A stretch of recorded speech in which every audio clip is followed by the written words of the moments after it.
Well, good afternoon. My name is Brent Johnson. I'm here with head football coach Mark Wilson, and this is the first edition of the 2022 Red Raider Coaches Show. I want to thank you for joining us. Coach, appreciate you being here.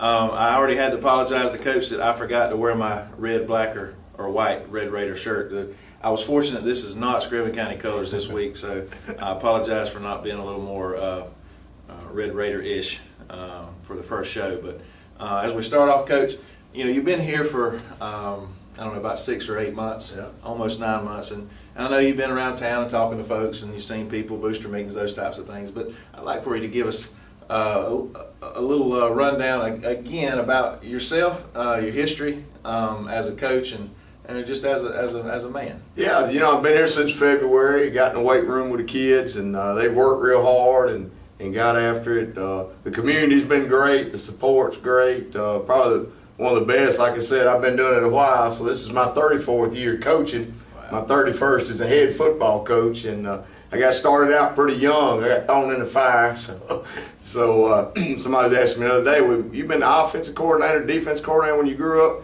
Back in my first team, I had to call it off. So it was everything. So, you know, those are the things that you learn coming up. But been fortunate to take some programs that wasn't doing so well, and all the programs I left were doing better than they were when I got there. So, you know, that's a big thing that go in. But, you know, feel real fortunate to be here.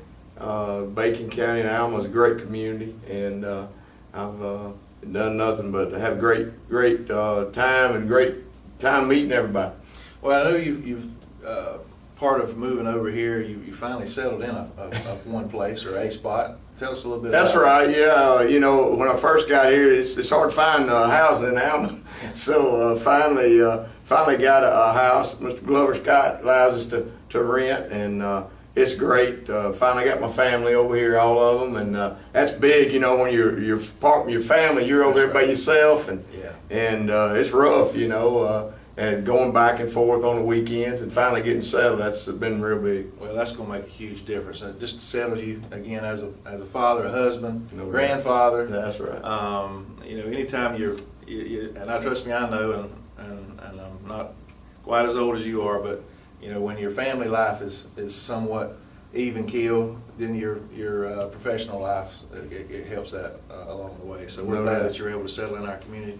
Glad to have you here. You know, we some circumstances last year, I won't even get into that, that snowballed, and long story short, you're here, and I don't think, personally, and I've told other people, I don't think we could have had a better person and staff to come in and do what you guys have done with our program. So we appreciate you being here. Coach, tell us a little bit about, I want you to talk a little bit about your offense and your defense. Start with our offense, the scheme, the things you want to try to accomplish.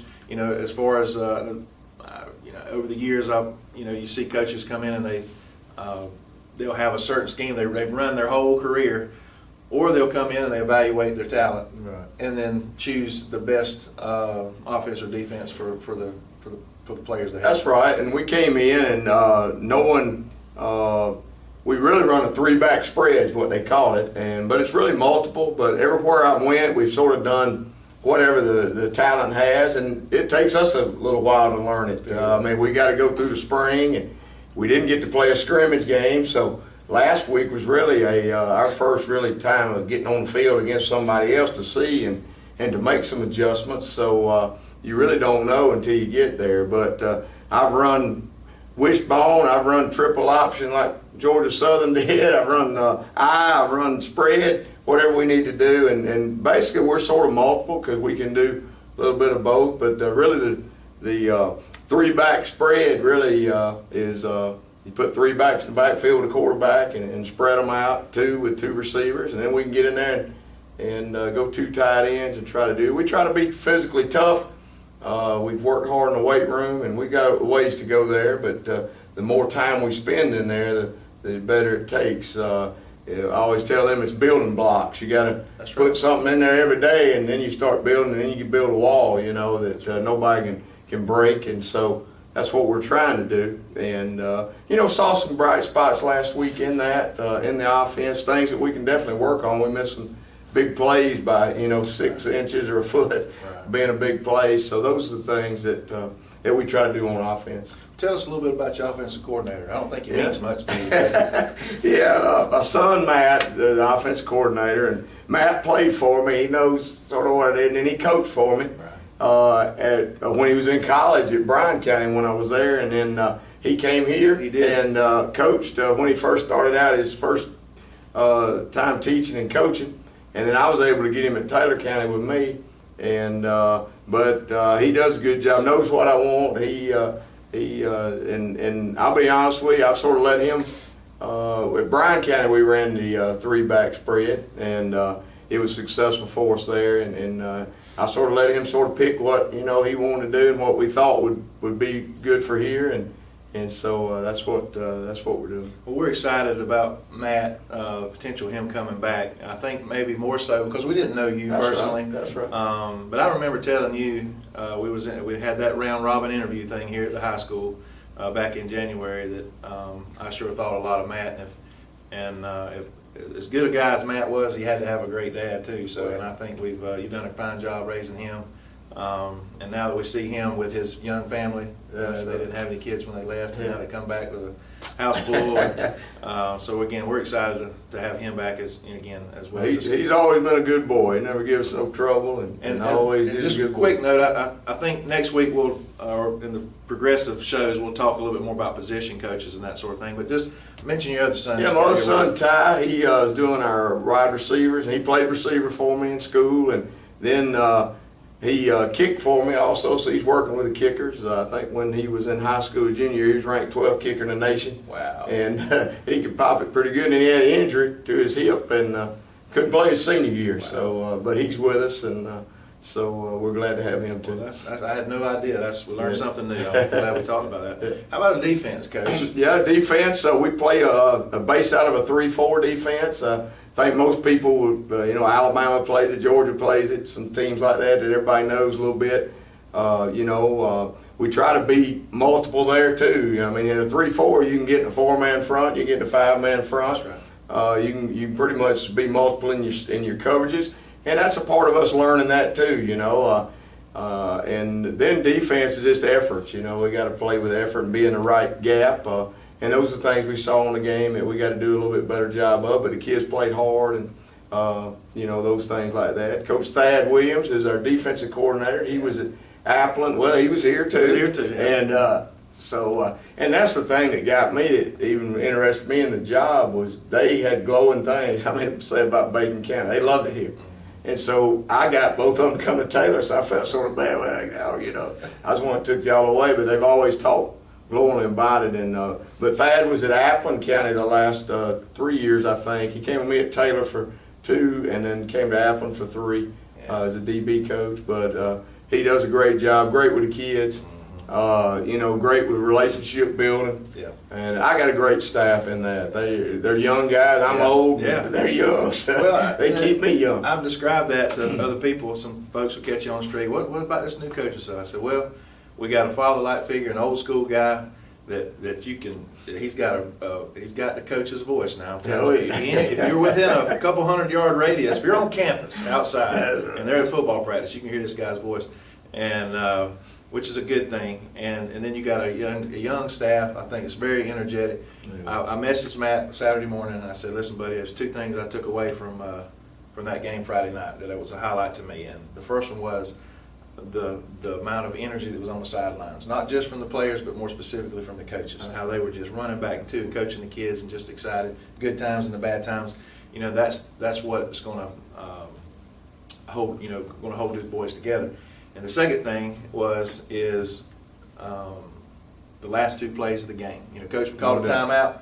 We had tried to get a first down on that 4th down play, didn't execute it, and the boys could have just fell on their faces. But they went back out for 2 more plays, and they stopped them from scoring. Right. They didn't have to do that. They did. I've seen it over and over, not only here and on TV and other places where you have a big downer like that. You pretty much knew the game was over. They could have just stayed on their heels and let that big running back run in there for another touchdown, but they didn't. So I was super showed a lot of character in their part and a lot of heart.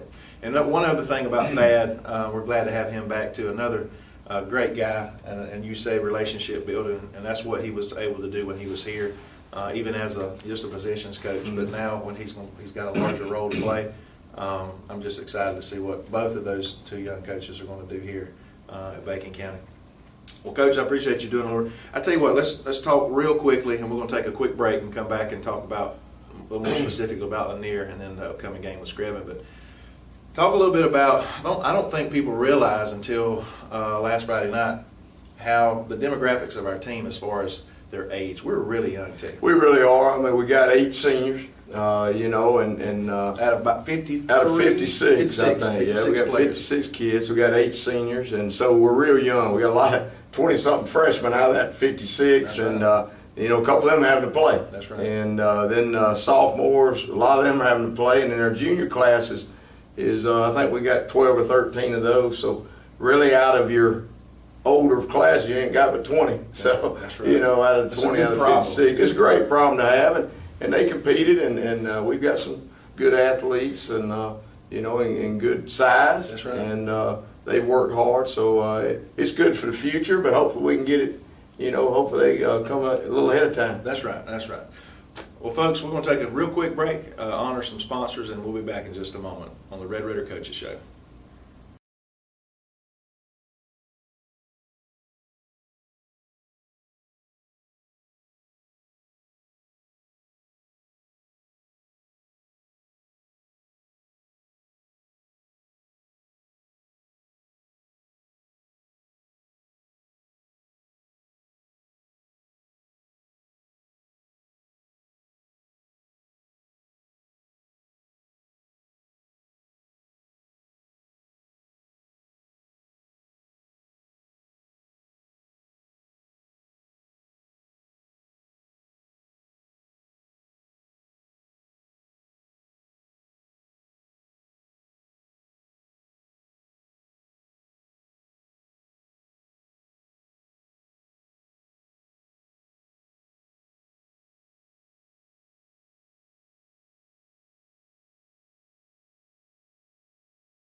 Well, welcome back to the Red Raider Coaches Show. My name is Brent Johnson, along with head coach Mark Wilson of the Red Raiders. Coach, let's talk just a little bit about some takeaways from that Lanier game. I first want to add, and we just talked about it off camera, you know, it was tough we didn't get to play that scrimmage, and I think you could tell even both teams made some mistakes. But I think, you know, we just needed that time on the field to hit somebody else, number one, so you could evaluate. So it was almost as if that Lanier game was our scrimmage. It was, and you know, that's the first time, like you said, we've been able to evaluate the kids against somebody else. We were supposed to play a spring game, and Tailfair's helmets messed up in the process, so they had to cancel that out. And then supposed to play Troutland, and the rain and thunder got us. So that was one of the things. But you know, like I said, that really was a scrimmage for us to know. You know, there's a lot of things that people don't realize is getting to play in. You know, getting the kids out in the putt team, getting out there, doing those things, seeing live bullets at you is a lot different than at practice.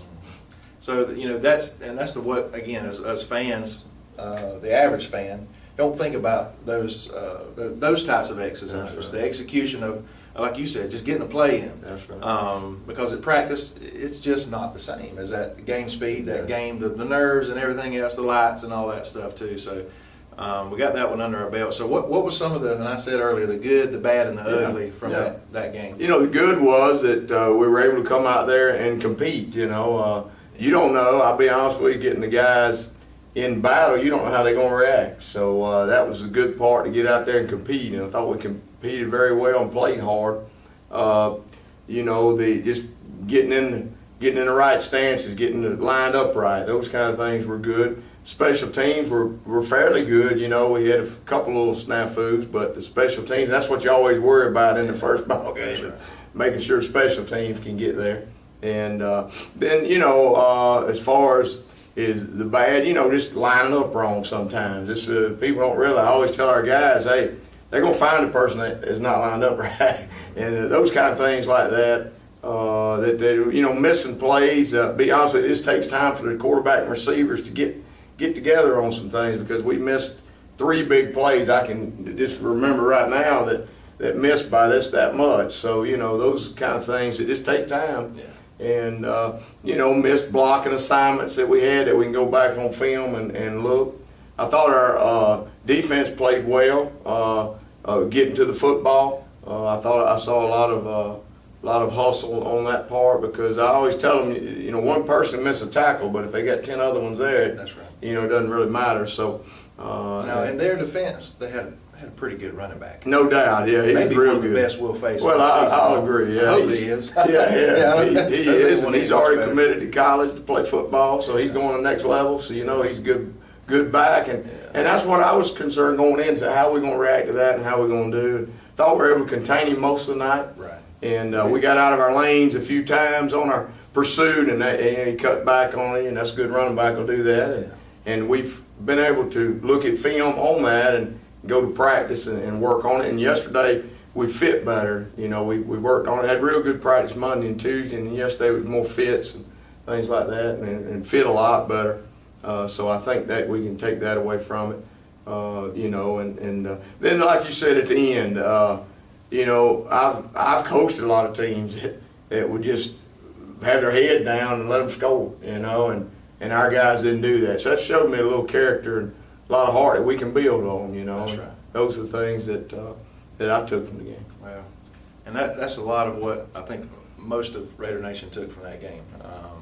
Is you know, that it's like a song. You remember the beginning and the end. That's right. You know, the beginning of the game and the end of the game. And I that really stood out to me is how those boys bowed their back and made that stop.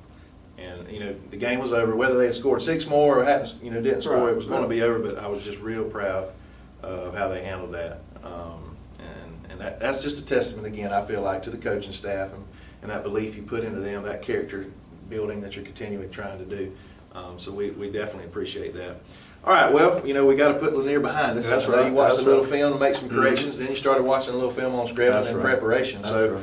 right. What do we got to look forward to when we look? Let's give us, Right. tell us a little bit what you know about Scriven. Well, Scriven played a game last week, but only played a half. They were playing Georgia School of Innovations, which doesn't have a lot of players. I think they got 16, 17 players, and so we didn't get a half of the film. So we don't have a real good. They didn't get to play a scrimmage. They didn't get to play a spring game, so they're sort of sitting there, and they had a game. So But we did get to see, you know, a lot of their offense. Yeah, 50-something points worth, I think. We got to see a lot of their offense. So they run the eye, and they got a real good tailback. Quarterback throws the ball well. They got some big linemen. Defense, they play a 3-3 stack defense, and you know, come get you. And they got some big linemen and real good skill guys. Scriven's always had some good looking athletes, and they do. And you know, we'll just see what happens there. But you know, our coach has done a good job of scouting what we had, Right. and we feel pretty good about that. Well, the last time we played Scriven was, I think, 2012 in the playoffs. First round, we had to travel up there, and they had a really big tailback. Boy, he was a big guy, but you know, it was really tough to bring down. Right. We was pretty competitive the first half, and then they just kind of took us to the shed after Laid that. on a little bit. Leaned on us. Leaned Something like on us, that. that's Kinda right, leaned on us that's a little right. bit. So we're looking forward to them coming here, you know, to our house. Now, are they? I should know this. Are they double A or are they in? They're in the single A, Same way, the that's upper right. division like That's us. right. They're just in a different region. That's right. Just in a different region. But yeah, the Gamecocks will be coming to town Friday night, and you know, are we? Are we changing anything? Are you adding anything? Obviously, I don't want you to go into great detail. Yeah, we just tweaked a few things. You know, usually what we try to do on offense, we may add a formation or personnel group every week. So try to give when the team's looking at film or whatever, and try to do that. So we've done a couple of those things. Defensively, we just try to get better every week and do what we do. You know, but you got adjustments that you make on defense too, but. Nothing major, but there are a few things that we got. We're good. Yeah. Well, we just need a big crowd. Everybody get out, and you know, we've got great facilities, and everybody's excited. And you know, I always tell people they got to give us. You got to take a little time. Everything can't come right off the bat. It's a building process, And I can see, because I've done this several times, Yes, sir. I can see that we may be a little ahead of where I've been in the past, so hopefully it gets going a little faster. But they, everybody just got to be patient, and these kids are learning something new every day. That's right. And they've done a great job in that. I'll be honest with you, I've been so impressed with our kids. We got great kids here. Yeah. And that means we got great parents. As always, a reflection of the parents to me and the community. Community's been nothing but great to us, and I think our kids eat more than anybody I've seen, but and they enjoy it. But so do the coaches. But people have given us a lot, and it shows a lot of pride. So we're looking forward to that. Well, if the folks will turn out Friday night like they did, plus because it's a varsity game. Yesterday at the middle school game, that was a really good crowd. Yeah. Athlen brought a good. We had a good gate. That's going to be good for athletics. Athlen was probably 3/4 full on that wayside, and we had a big crowd supporting that middle school team who competed very well with Athlen County. No doubt. Come right down to it, and we got a brand new sound system. At the stadium, we tried it out yesterday, and so we'll be rocking it. Yeah, it's Friday good. night. I couldn't hear myself at practice, so it's a good sound system. So with the jumbotron, some things going on there for entertainment value, and so we want you to definitely come out as a coach. Encourage you to do it, support these young men as they're continuing this track to. Just to be the best that we can and just compete, just be able to compete. Well, coaches, one last thing here that it stuck with me since last week. Matter of fact, our church, and I told him earlier, we normally try to recognize obviously the sponsors for the boosters and these types of things, but also for the meals, the churches and stuff. I'm not prepared to provide all the details to those. I can say that at Pine Level Free Will Baptist Church sponsored the game meal, pre-game meal for last Friday because I was a part of that. That's my home church. My pastor was there. But Coach, you talked about something right at the end after we ate and after the little devotional that the pastor brought. It's an acronym, HEART. Right. Would you? I thought that was pretty awesome. I know it won't be quite as intense as it was with the boys, but tell us what those letters mean in that word. Well, I give credit to Coach Tony Elliott, who's the new head football coach at Virginia. Okay. He was at Clemson as offensive coordinator. I had a kid that went up there, and I spent a lot of time with him, and he came up with that. So I called him last week and said, "Look, can I borrow that?" And he said, "Yeah, go ahead." And so I'll give him credit for coming up with that. But we talk about the champion's heart and do it by the letters. The first one's H is humility. Yes. We got God's given us the ability to play and coach, and we got to be humble when we do it. It ain't all about us. We got to give God the glory. And E's for effort. And we talked about that, and I thought the kids gave great effort. But you got to do that every day in everything you do. And that's what champion's heart. It's not just sometimes; it's all the time. A's accountability. You got to be accountable for your actions. And so that's what we try to whatever happens in school, whatever happens in life, whatever happens at practice, those things you got to be held accountable for that, and hold each other accountable. And those are some things about team. R is respect, and you got to earn respect. You can't just show up at a game and they gonna fall over. You got to earn that respect in there. You got to earn respect in the classroom from your teachers. You got to respect authority, and that's what we try to talk about.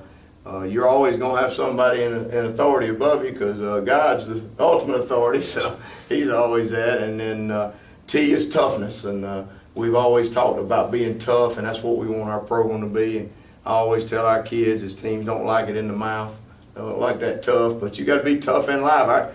I'll be honest with you, there's bad things going to happen to you, and you got to be able to react to it. So we try to do those things in our program to build the character that they need. I think if you build winning people, you start winning ball games too. So. There you go. And that's exactly right. I appreciate you sharing that because Yes, that was pretty profound.